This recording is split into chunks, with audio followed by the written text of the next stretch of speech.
नमस्कार दोस्तों, हमारे YouTube चैनल पर मैं आपका हार्दिक स्वागत एवं अभिनंदन करता हूं। प्रिय विद्यार्थियों, हम पढ़ रहे थे प्रकाश, जिसका पार्ट 3 समतल दर्पण के रूप में हमने पढ़ा था। आज हम बात करेंगे दर्पण के अंदर ही गोलीय दर्पण। कौन से दर्पण की बात करेंगे? गोलीय दर्पण। गोलीय दर्पण, गोलीय दर्पण।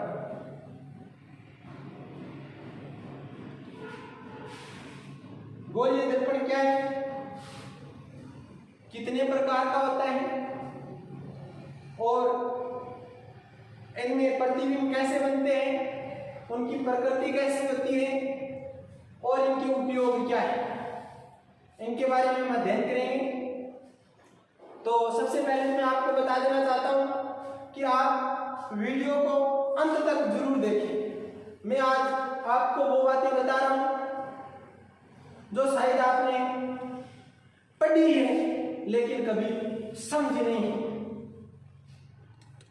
तो आज हम बात करेंगे गोलीय दर्पण। गोलीय दर्पण क्या है, सबसे पहले ये देखते हैं। गोलीय दर्पण एक खोखले गोले का भाग माना जाता है। किसका भाग माना जाता है? खोखले गोले का भाग माना जाता है।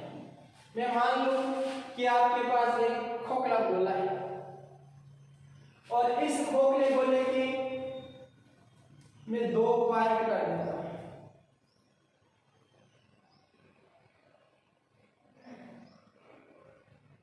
इस खोखले गोले के मैं 2 पार्ट कर देता हूं, यानी इस खोखले गोले को मैं बीच में से काट देता हूं। काटने के बाद 2 दर्पण बनते हैं। एक दर्पण तो ये बनता है, ये दर्पण बनता है, और दूसरा दर्पण ये बनता है।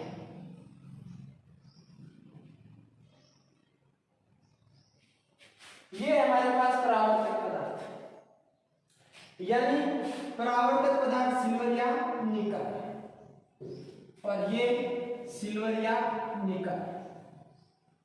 अब देखिए, ये खोखला गोला था, इसको मैंने 2 पार्टों में बांटा, एक पार्ट ये और दूसरा पार्ट ये।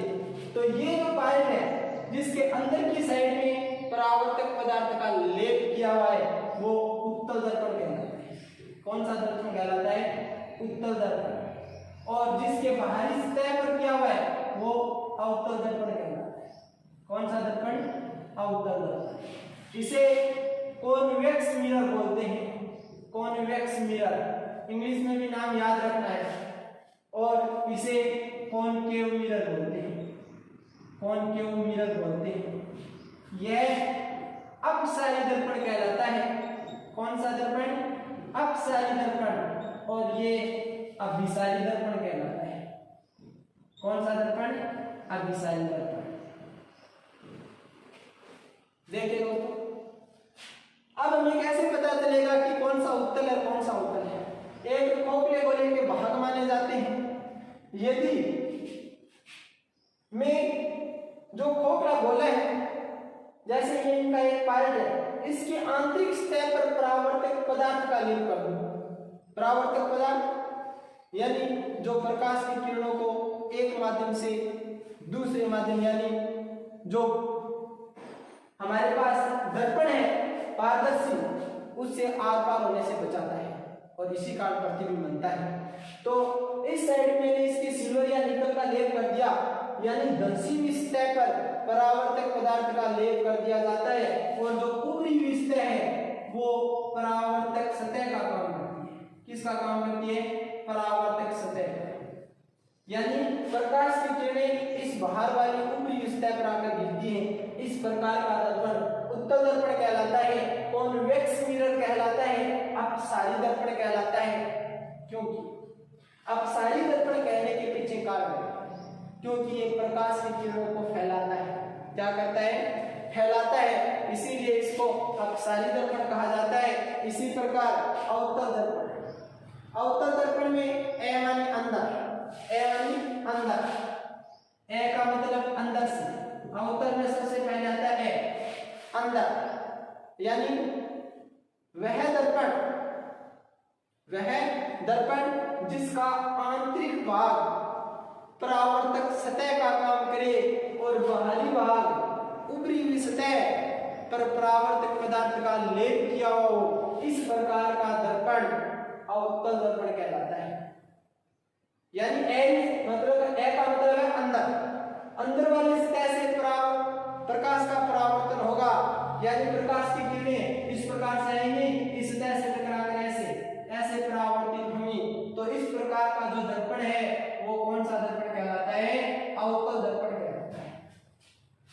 यानी गोलीय दर्पण के दो प्रकार हैं, एक नंबर उत्तल दर्पण और दो नंबर अवतल दर्पण।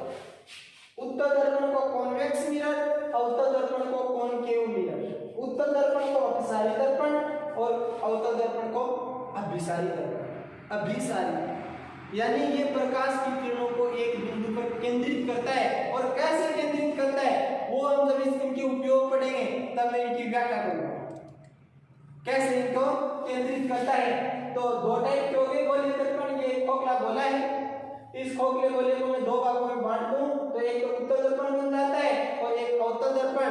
उत्तल दर्पण वो होगा जिसके आंतरिक सतह पर परावर्तक पदार्थ का लेप किया हो, और अवतल दर्पण वो होगा जिसकी ऊपरी सतह पर परावर्तक पदार्थ का लेप किया हो, अवतल दर्पण कहलाता है। ये नाम जरूर याद रखना, कॉन्वेक्स मिरर और कॉनकेव मिरर। यानी दर्पण कितने टाइप का हो गया गोलीय दर्पण? दो टाइप का, एक तो उत्तल दर्पण और दूसरा अवतल दर्पण। अब हम बात करेंगे, सबसे पहले इसका क्लिक ले सकते हो आप, जो दर्पण के अवतल और उत्तल इनमें प्रतिबिंब निर्माण पढ़ेंगे, कुछ महत्वपूर्ण परिभाषाएं देखेंगे और फिर इनके उपयोग पढ़ेंगे। तो सबसे पहले मैं बात करता हूं अवतल दर्पण। कौन से दर्पण की? अवतल दर्पण की। गोलीय दर्पण में सबसे पहला दर्पण है वो है अवतल दर्पण। अवतल दर्पण कौन सा दर्पण? अवतल दर्पण यानी कॉनकेव मिरर। कॉनकेव मिरर अवतल दर्पण। अवतल दर्पण पढ़ने के लिए मैं जो इस गोलीय दर्पण की महत्वपूर्ण परिभाषा है वो मैं आपको अवतल दर्पण के माध्यम से करवाने जा रहा हूं। देखिए, अवतल दर्पण हमने ये पढ़ा था कि एक ऐसा दर्पण जिसकी ऊपरी सतह, कौन सी सतह? ऊपरी सतह पर परावर्तक पदार्थ का लेप किया हुआ। ये हमारे पास परावर्तक पदार्थ सिल्वर या निकल। ऐसा दर्पण जिसकी ऊपरी सतह पर परावर्तक पदार्थ का लेप किया हो और अंदर की जो धंसी हुई सतह है वो परावर्तक सतह कहलाती है, जहां से प्रकाश की किरणें परावर्तित होती हैं, वह अवतल दर्पण कहलाता है। और इसके अवतल दर्पण के माध्यम से मैं आपको कुछ महत्वपूर्ण परिभाषाएं बता रहा हूं। ये पी पोल, ध्रुव है, ये मुख्य फोकस वक्रता के अंदर सी, फोकस दूरी एफ, स्मॉल एफ, वक्रता त्रिज्या आर, वक्रता त्रिज्या आर। तो जो महत्वपूर्ण परिभाषाएं हैं उनको देखिए दोस्तों, कौन कौन सी? सबसे पहले मैं बात करता हूं ध्रुव की। ध्रुव क्या है? दो नंबर बात करेंगे मुख्य फोकस। तीन नंबर बात करेंगे वक्रता केंद्र। चार नंबर बात करेंगे फोकस दूरी, और पांच नंबर बात करेंगे वक्रता त्रिज्या। ये पांच महत्वपूर्ण परिभाषाएं हैं। इन परिभाषाओं को जाने बगैर हम प्रतिबिंब का निर्माण नहीं कर सकते। तो सबसे पहले हमें पता होना चाहिए कि अवतल दर्पण के अंदर या उत्तल दर्पण के अंदर जो बिंदु होते हैं उनको कैसे डिफाइन किया जाता है। तो सबसे पहले बात करता हूं ध्रुव। ये मुख्य अक्ष होती है, मुख्य अक्ष। सबसे पहले बात करें ध्रुव की पोल की, ये वाला पोल क्या है, हमें दिख रहा है डिफाइन करने के लिए कि पोल है क्या। पोल मुख्य अक्ष के ऊपर स्थित, मुख्य अक्ष के ऊपर और अवतल दर्पण या वैसे बोल सकते हैं गोलीय दर्पण, जिसमें अवतल और उत्तल दोनों आ जाते हैं। गोलीय दर्पण या अवतल दर्पण या उत्तल दर्पण के मध्य स्थित हो, क्या कहलाता है, ध्रुव कहलाता है। यानी मुख्य अक्ष पर गोलीय दर्पण अवतल दर्पण के मध्य स्थित बिंदु दर्पण का क्या कहलाता है, ध्रुव कहलाता है, जिसे पोल बोलते हैं, पोल ध्रुव। उनके बाद बात करते हैं मुख्य फोकस की। यह है मुख्य फोकस। ध्यान रखना, मुख्य फोकस को सदैव कैपिटल एफ से दर्शाया जाता है। मुख्य फोकस को कैपिटल एफ से दर्शाया जाता है और फोकस दूरी को स्मॉल एफ से दर्शाया जाता है, यानी मुख्य फोकस एफ। फोकल पॉइंट क्या है, यानी फोकल पॉइंट की जो डेफिनेशन है वो क्या है, दर्पण के अंदर मुख्य फोकस क्या होता है और फोकस दूरी क्या होती है। तो देखिए दोस्तों, मुख्य फोकस वो है दर्पण के अंदर, जैसे ये एक अवतल दर्पण हूं, ये एक अवतल दर्पण है। कोई भी प्रकाश की किरण मुख्य अक्ष के समांतर आकर दर्पण के जिस बिंदु से गुजर जाती है, अवतल दर्पण, यानी प्रकाश की किरण मुख्य अक्ष के समांतर आती हुई दर्पण से परावर्तित होकर दर्पण के जिस बिंदु से गुजरती है, अवतल दर्पण, और जिस बिंदु से गुजरती हुई प्रतीत होती है, उत्तल दर्पण, वह बिंदु क्या कहलाता है, वह बिंदु मुख्य फोकस कहलाता है। जैसे ये कोई प्रकाश की मुख्य अक्ष से समांतर आ रही थी, ये अवतल दर्पण है, इसे परावर्तित होने के बाद ये जिस पॉइंट से गुजर रही है वो पॉइंट फोकल पॉइंट कहलाता है, मुख्य फोकस कहलाता है। नेक्स्ट, वक्रता केंद्र। वक्रता केंद्र क्या है, क्योंकि जो गोलीय दर्पण है उसको मैंने खोखला गोला बनाया, जैसे ये खोखला गोला है, इस खोखले गोले का जो केंद्र है वो क्या कहलाता है, वक्रता केंद्र कहलाता है। क्योंकि अवतल दर्पण और उत्तल दर्पण दोनों एक खोखले गोले के बाहर माने जाते हैं और उस खोखले गोले का केंद्र क्या कहलाता है, वक्रता केंद्र कहलाता है, तथा उस खोखले गोले की त्रिज्या क्या कहलाती है, वक्रता त्रिज्या कहलाती है। जैसे इसको मैं आर से रिप्रेजेंट करूं तो ये क्या हुई, वक्रता त्रिज्या हुई। इनके बाद बात करते हैं फोकस दूरी।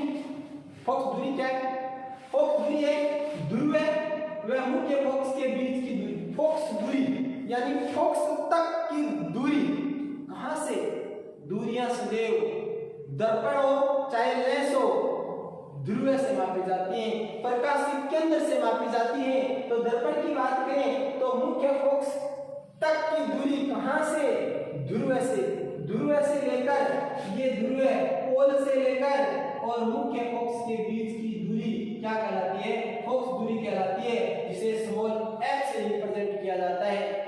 जैसे समतल दर्पण में हमने पढ़ा था, समतल दर्पण की फोकस दूरी इंफिनिटी होती है, अनंत होती है।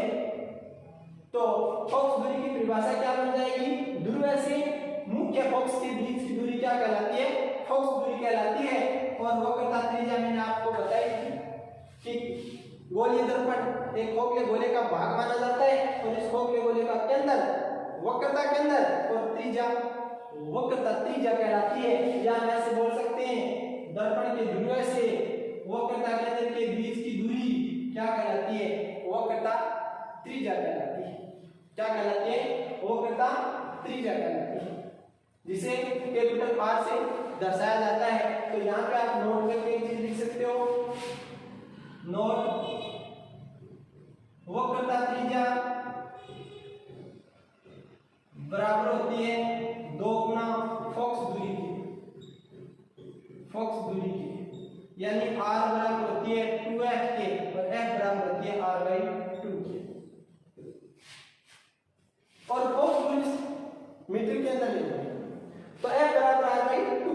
यानी वक्रता त्रिज्या और फोकस दूरी के मध्य संबंध, वक्रता त्रिज्या व फोकस दूरी के मध्य संबंध होता है। एग्जाम में क्वेश्चन आ सकता है, वक्रता त्रिज्या व फोकस दूरी के मध्य संबंध है। नीचे आपको थ्योरेटिकल रूप में मिल सकता है, वक्रता त्रिज्या फोकस दूरी की दुगुनी होती है, वक्रता त्रिज्या फोकस दूरी की आधी होती है, वक्रता त्रिज्या फोकस दूरी की 4 गुनी होती है। इस प्रकार से आपको थ्योरी के रूप में ऑप्शन मिल सकते हैं।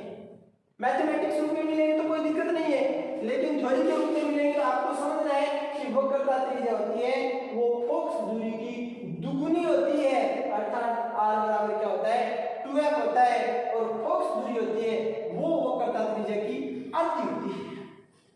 अगर ऑप्शन डालते हैं थ्योरी के रूप में, लेंथ के ऑप्शन डालते हैं, लैंग्वेज के रूप में ऑप्शन डालते हैं, तो आपको बहुत ही ध्यान से देखना पड़ेगा। पहले आप ये कर लीजिए कि r बराबर 2f लिख लीजिए और फिर ऑप्शनों को मैच करवा लीजिए कि वक्रता त्रिज्या किसके बराबर है, फोकस दूरी के 2 गुने के बराबर है। या एग्जाम में पूछा जाए फोकस दूरी का क्या संबंध है वक्रता त्रिज्या के साथ, तो फोकस दूरी बराबर होती है वक्रता त्रिज्या की आधी की, ऐसे भी पूछा जा सकता है। यानी चारों ऑप्शन आपको वक्रता त्रिज्या और फोकस दूरी के 2 शब्दों के अंदर दिए हुए मिलेंगे। कहीं तो आधी होती है, कहीं दुगुनी होती है, कहीं वक्रता त्रिज्या दुगुनी होती है, कहीं फोकस दूरी दुगुनी होती है। इस प्रकार से आपको 4 ऑप्शन मिल सकते हैं। उसमें आपको ध्यान रखना है वक्रता त्रिज्या किसके बराबर होती है, फोकस दूरी के दुगुने के बराबर होती है। तो ये हमारी महत्वपूर्ण परिभाषाएं होगी जो इस चित्र के अंदर मैंने दर्शाई है। ये अवतल दर्पण है, सिल्वर और निकल का, इसमें क्या क्या है, लेप किया हुआ है, अंदर की सतह, ये वाली अंदर की सतह, ये परावर्तक सतह, इसके अंदर ध्रुव है, मुख्य अक्ष के ऊपर तथा दर्पण के मध्य स्थित बिंदु ध्रुव कहलाता है।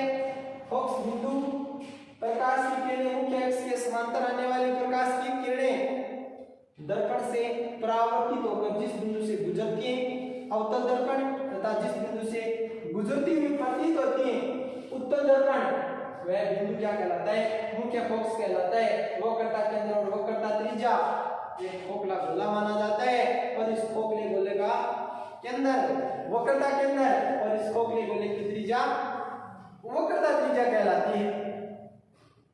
तो दोस्तों अब आगे हम बात करते हैं अवतल दर्पण के अंदर प्रतिबिंब निर्माण। आप इसका क्लिप ले सकते हो। अवतल दर्पण के अंदर प्रतिबिंब निर्माण बेहद इंपॉर्टेंट, जिसको हम बार बार में रटते हैं और जब पूछा जाता है तो वो 100% गलत हो जाता है। इसके लिए मैं आपको एक चित्र के अंदर जितने भी इसके प्रतिबिंब हैं उनको मेंशन कर रहा हूं, और वो एक चित्र आपके सभी प्रश्नों के हल कर देगा। देखिए कैसे, अवतल दर्पण में प्रतिबिंब निर्माण, अवतल दर्पण में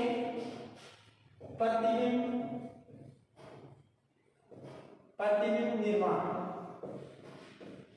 इनके लिए सबसे पहले इनके नियम देखेंगे कि प्रतिबिंब बनता कैसे। हमें पता तो होना चाहिए कि प्रतिबिंब बनता कैसे, इनके नियम क्या है। तो इनके 4 नियम बेहद इंपॉर्टेंट है। हालांकि हमें यहाँ पे कोई प्रतिबिंब बनाना नहीं है, कंपटीशन के अंदर प्रतिबिंब बनाना नहीं पूछा जाता, फिर भी हमें आना चाहिए कि प्रतिबिंब बनता कैसे। जो कंपटीशन में पूछा जाता है वो मैं आपको बताऊंगा कि आपको ऑप्शन कैसे पकड़ना है। इनके 4 नियम। पहला नियम ये मैं अवतल दर्पण लेकर चल रहा हूं कि यदि कोई प्रकाश की किरण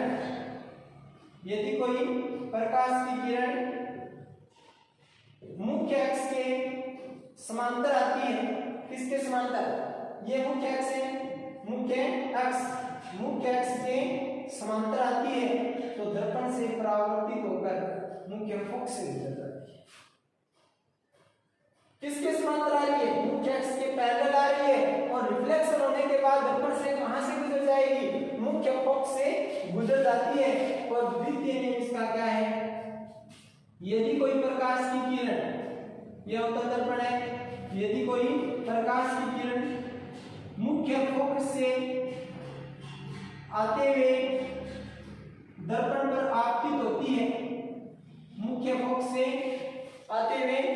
दर्पण पर आपतित होती है तो दर्पण से परावर्तन के पश्चात मुख्य अक्ष के समांतर हो जाती है।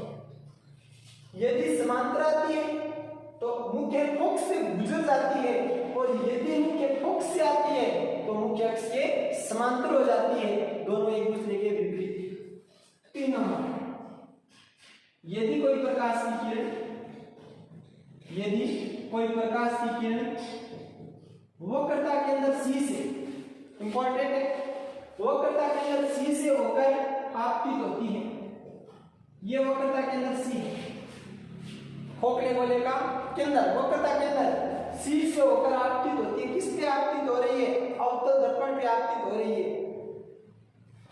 यदि कोई प्रकाश की किरण वक्रता के अंदर सी से होकर दर्पण पर आपतित होती है तो परावर्तन के पश्चात वापिस उसी पथ से लौट जाती है। ये यहाँ पे अभिलंबोत आपतन की स्थिति होती है। यानी यदि प्रकाश की किरणें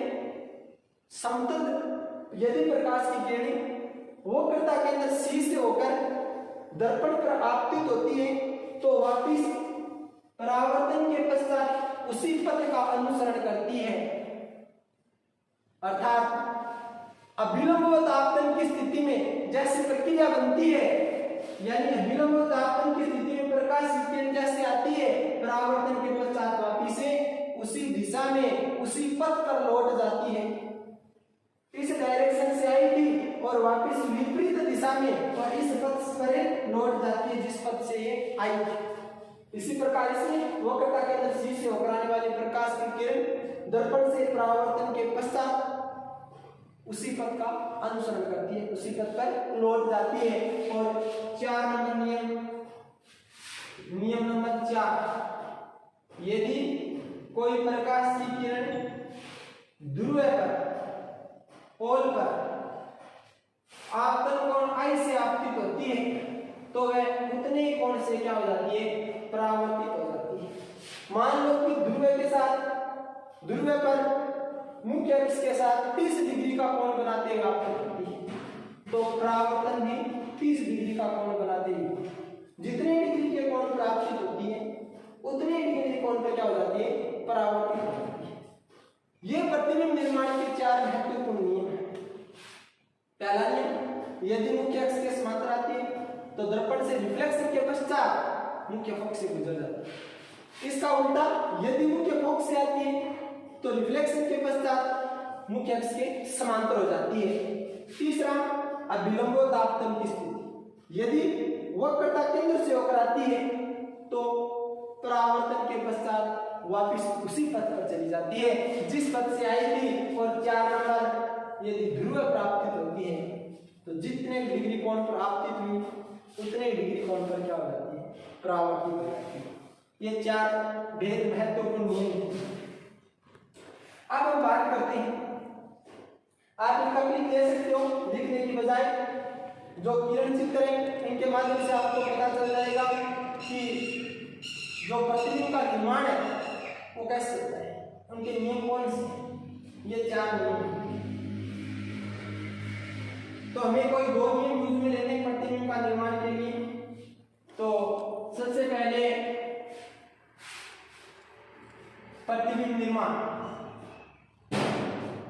बात करते हैं प्रतिबिंब निर्माण की। अवतल दर्पण के लिए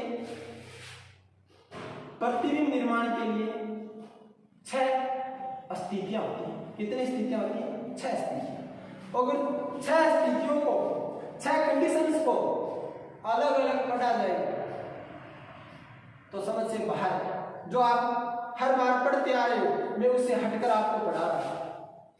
यानी जो आप 4 पेज के अंदर पढ़ते थे और फिर भी आपको याद नहीं होती थी, वो मैं आपको सिर्फ 10 पंक्तियों के अंदर पढ़ा रहा हूं और गारंटी से याद भी करूंगा।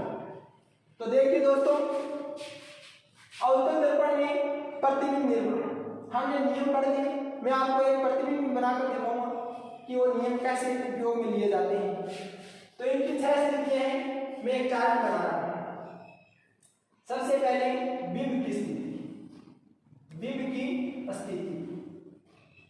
फिर है प्रतिबिंब की स्थिति, प्रतिबिंब की स्थिति, प्रतिबिंब की स्थिति। फिर है बिंब का आकार और प्रकृति, यानी इनके 4 पॉइंट हैं कि बिंब की स्थिति, प्रतिबिंब की स्थिति, बिंब का आकार और प्रकृति। देखिए सबसे पहले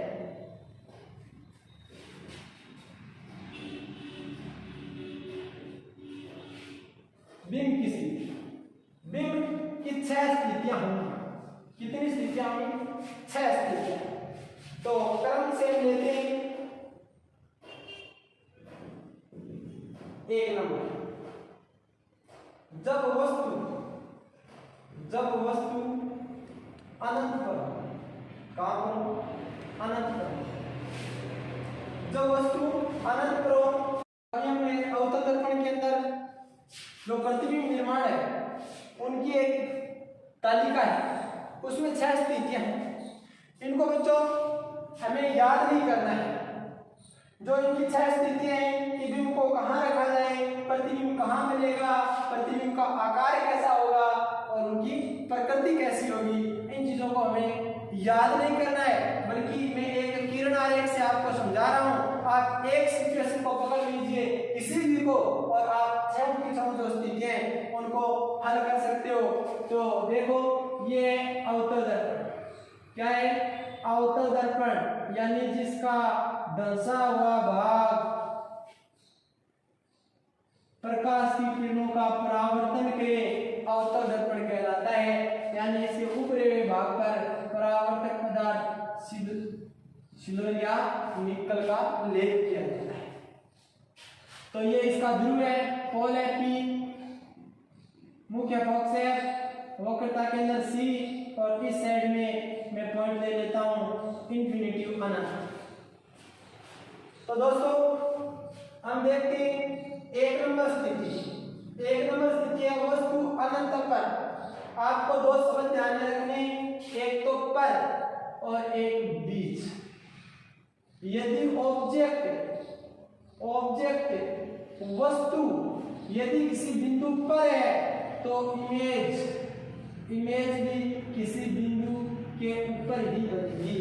यानी यदि ऑब्जेक्ट ऊपर है बिंदु के तो इमेज भी किसी बिंदु के ऊपर बनेगी, और यदि बीच या मध्य है तो इमेज भी कहां बनेगी?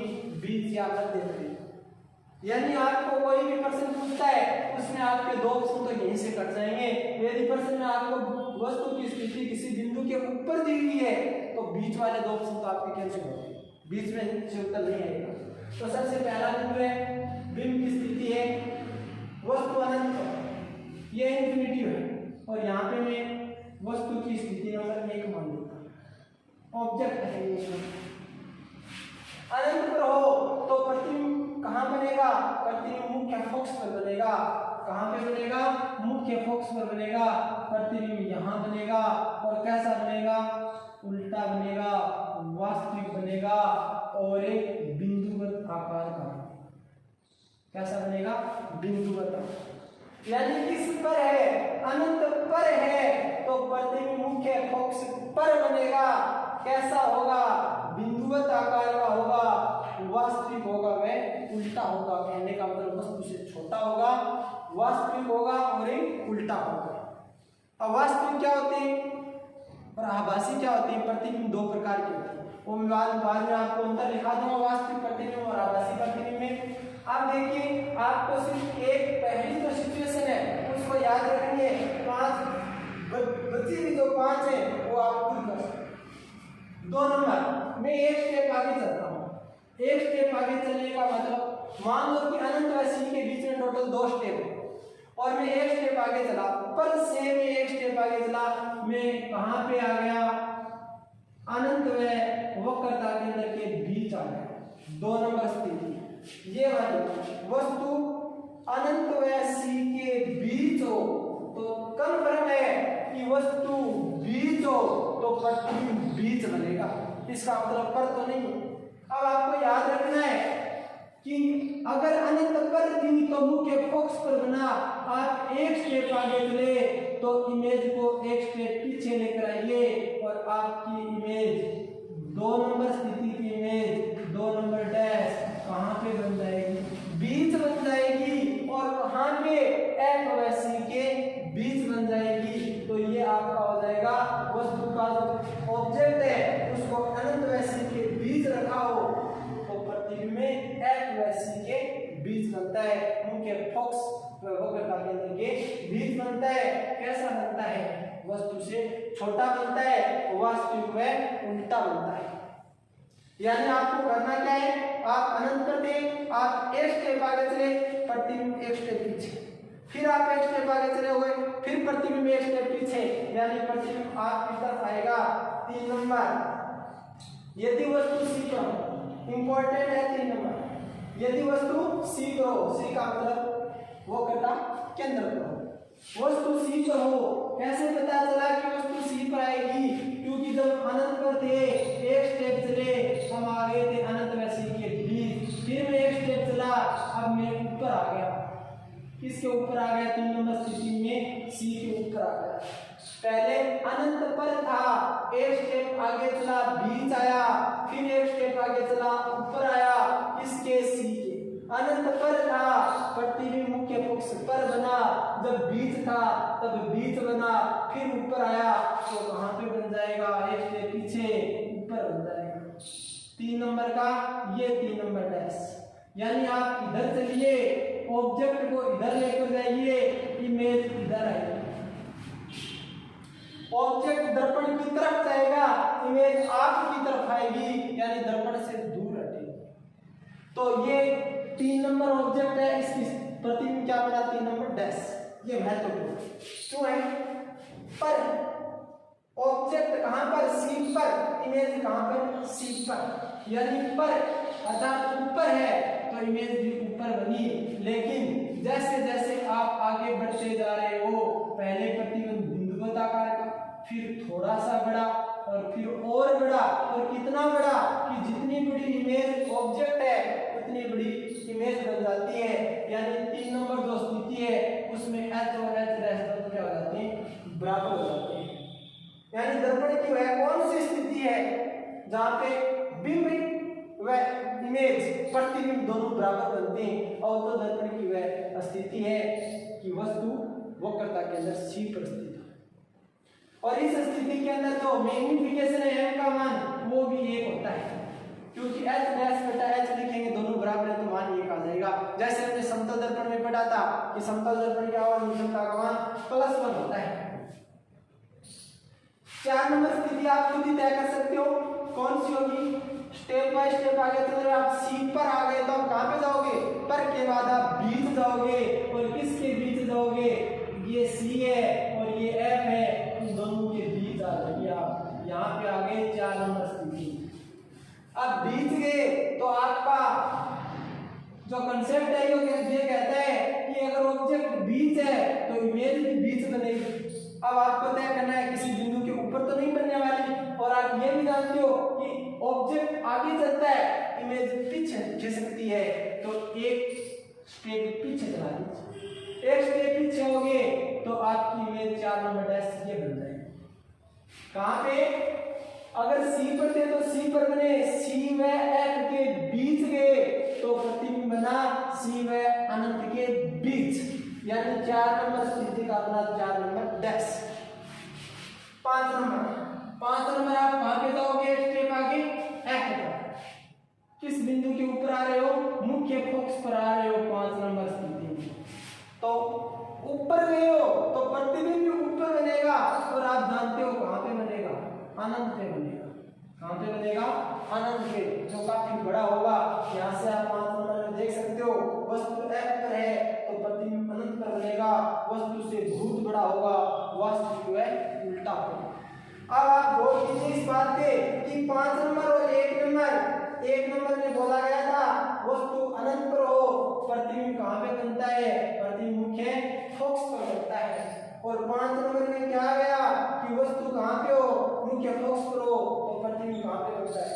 अनंत पर बनता है। मतलब सीधा सा है आप स्टेप बाय स्टेप चलते हो तो आपकी जो इमेज है वो भी स्टेप बाय स्टेप चलती है और एक ऐसी स्थिति आती है जहाँ पे दोनों का मिलन हो जाता है। वो स्थिति है वक्रता केंद्र। वक्रता केंद्र पर ऑब्जेक्ट और इमेज दोनों एक ही पॉइंट पर बनते हैं और दोनों आकार में क्या होते हैं, बराबर होते हैं। अब इसी 6 नंबर जो स्थिति है वो भेद महत्वपूर्ण है। 6 नंबर स्थिति है कि वस्तु F और B के बीच, क्योंकि आप कहां तक आ चुके हो, आप F तक आ चुके हो। अब आपको एक स्टेप आगे जाना है, आप आगे निकल गए और आप आगे 6 नंबर स्थिति में कहां पे, ध्रुव व मुख्य पक्ष के बीच आ गए। पोल व मुख्य पक्ष के बीच आ गए आप, तो इधर तो नहीं जा सकते क्योंकि अनंत से आगे क्या है, कुछ नहीं है। अनंत से आगे 5 नंबर स्थिति में आपकी जो इमेज है वो अनंत पर बन गई है और आपने 6 नंबर स्थिति के अंदर आते ही आप सोचेंगे मेरी इमेज कहां पे बनेगी, अनंत से आगे कुछ है ही नहीं। तो आपकी जो इमेज है या जो ऑब्जेक्ट है उसकी इमेज है वो दर्पण के पीछे की साइड में बनती है। कहां पे बनती है, दर्पण के पीछे की साइड में। यानी वस्तु कहां स्थित हो, F और P के बीच स्थित हो, प्रतिबिंब दर्पण के पीछे बनता है, वस्तु से बड़ा होता है और इंपॉर्टेंट बात आभासी व सीधा होता है। क्योंकि अवतल दर्पण की जो 5 स्थितियां थी उसमें प्रतिबिंब की प्रकृति वास्तविक में उल्टा बना, लेकिन 6ठी स्थिति अवतल दर्पण और उत्तल लेंस, मैं आपको उत्तल लेंस में भी बताऊंगा।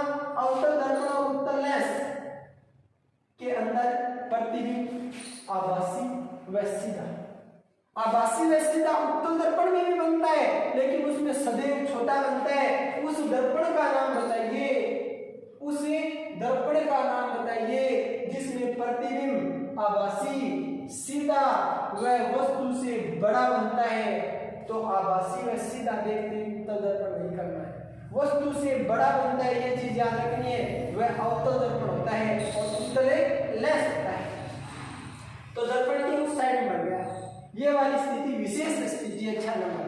ये वो स्थिति है जो हजामत का शीशे के अंदर हम काम में लेते हैं। दाढ़ी बनाने वाला शीशा होता है, उसमें हम हमारे चेहरे को कहां पे रखते हैं वो इनके उपयोग में मैं आपको बताऊंगा। तो ये इसकी 6 महत्वपूर्ण स्थितियां हैं। तो सबसे पहले आपको ये 2 बिंदु याद रखने, अगर ऑब्जेक्ट किसी बिंदु के ऊपर है तो उस ऑब्जेक्ट की इमेज किसी बिंदु के ऊपर बनेगी।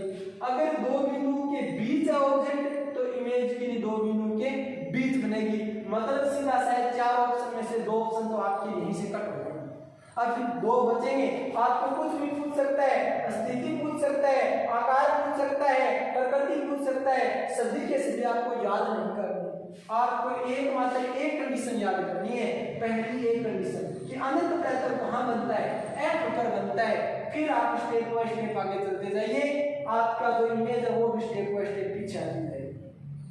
ऑब्जेक्ट और इमेज, जैसे जैसे इमेज पीछे की तरफ खिसकती है, यहाँ पे छोटा, फिर बड़ा, फिर बराबर, फिर और बड़ा, फिर सबसे बड़ा और फिर 6 नंबर में आभासी बन जाता है।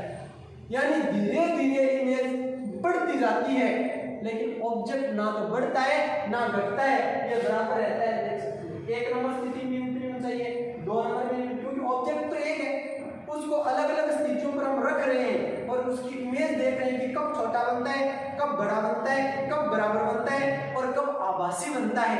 और आभासी बनता है 6 नंबर स्थिति में। अब आपका ये सवाल हो सकता है कि किरणारेख कैसे बनता है, जो मैंने आपको 4 रूल बताए थे। हमें 6 के 6 किरणारेख नहीं बनाना, यानी कंपटीशन के अंदर किरणारेख नहीं पूछा जाता। आपको कोई स्थिति दे दी जाएगी, जैसे 3 नंबर स्थिति दे दी कि वस्तु C पर स्थित हो, तो उस स्थिति के अंदर प्रतिबिंब की स्थिति क्या होगी, या प्रतिबिंब का आकार क्या होगा, या प्रतिबिंब की प्रकृति क्या होगी, ऐसे पूछ सकता है। प्रतिबिंब का आकार क्या होगा, वस्तु के बराबर होगा। प्रतिबिंब कहां पे बनेगा, C पर दिया है तो पर बनना है, बीच वाले ऑप्शन कट पर बनेगा, यानी C पर ही बनेगा और वास्तविक में उल्टा बनेगा। मैं एक बता देता हूं आपको, इस किरणारेख के माध्यम से आपके छौ के छौ जो पोजीशन है वो क्लियर हो सकती है। अब आपको मैं एक किरणारेख के माध्यम से इमेज बनाना बताता हूं, सिर्फ और सिर्फ एक जो इंपॉर्टेंट है। मैं 3 नंबर स्थिति ले लेता हूं। जो वस्तु सी पर, कहाँ हो, सी पर, यह अवतल दर्पण, कौन सा दर्पण, अवतल दर्पण, जिसके ऊपरी हुए भाग पर परावर्तक पदार्थ सिल्वर या निकल का लेप कर दिया जाए, और ये पोल है इसका, ये मुख्य फोकस है, वक्रता के अंदर सी है और इस साइड में इंफिनिटी है। प्रश्न ये है कि वस्तु कहां स्थित हो, वस्तु सी पर स्थित हो, ये हमारे पास वक्रता के अंदर सी, और यहाँ पे मैं एक ऑब्जेक्ट रख देता हूं ए बी, ये ऑब्जेक्ट ए बी। हमारे रूल क्या कहते हैं, 4 रूल है उसमें। पहला रूल कहता है कि यदि कोई प्रकाश की किरण मुख्य अक्ष के समांतर आती है तो दर्पण से रिफ्लेक्शन के पश्चात मुख्य फोकस से गुजर जाती है। किससे गुजर जाती है, मुख्य फोकस से गुजर जाती है, ये है मुख्य फोकस, कैपिटल एफ। दूसरा नियम क्या कहता है कि यदि कोई प्रकाश की किरण मुख्य फोकस से होकर दर्पण पर आपतित होती है तो परावर्तन के पश्चात मुख्य अक्ष के समांतर हो जाती है, और जहां पे दो परावर्तित किरणें प्रतिच्छेद होती हैं वहां पे इमेज बनती है। ये परावर्तित किरण और ये परावर्तित किरण, यानी ये आपतित किरण, कौन सी किरण है आपकी, ये परावर्तित किरण, ये आपतित किरण यहाँ तक, और ये परावर्तित किरण, ये दोनों परावर्तित किरणें जहां कट रही है, जहां प्रतिच्छेद हो रही है, वहां पे क्या बन जाती है, इमेज बन जाती है। यानी ए बी वस्तु की इमेज क्या बनी, ए डैश बी डैश। अब आपको देखने में लगता होगा कि ए बी बराबर है ए डैश बी डैश के, यानी जितना बड़ा ऑब्जेक्ट था उतनी बड़ी क्या बनी है, इमेज बनी है। ये महत्वपूर्ण स्थिति होती है, जो वस्तु सी पर हो तो प्रतिबिंब सी पर बनता है, वस्तु के बराबर बनता है, वास्तविक में उल्टा बनता है। ये उल्टा बना है यहाँ से, मुख्य अक्ष के नीचे, मुख्य अक्ष के नीचे बनने वाले प्रतिबिंब सदैव उल्टे होते हैं। तो ये हमारे अवतल दर्पण के प्रतिबिंब निर्माण। आपको ये सारणी बिल्कुल भी याद नहीं करनी है, एक कंडीशन याद करनी है, कोई भी एक कंडीशन पकड़ लो। सबसे पहले वाली पकड़ लो कि वस्तु कहाँ पे हो, अनंत पर हो, प्रतिबिंब कहाँ पे बनेगा, ऊपर हो तो पर बनेगा, अनंत पर है तो मुख्य फोकस पर बनेगा, बिंदुवत आकार का बनेगा। बस एक चीज याद कर लो, फिर स्टेप बाय स्टेप बढ़ते जाइए, प्रतिबिंब का आकार का भी पता चलता जाएगा, स्थिति का भी पता चलता जाएगा, और प्रतिबिंब की प्रकृति कैसी होती है वो भी आपको पता चलता जाएगा। धन्यवाद दोस्तों। कल हम पढ़ेंगे अवतल दर्पण के उपयोग।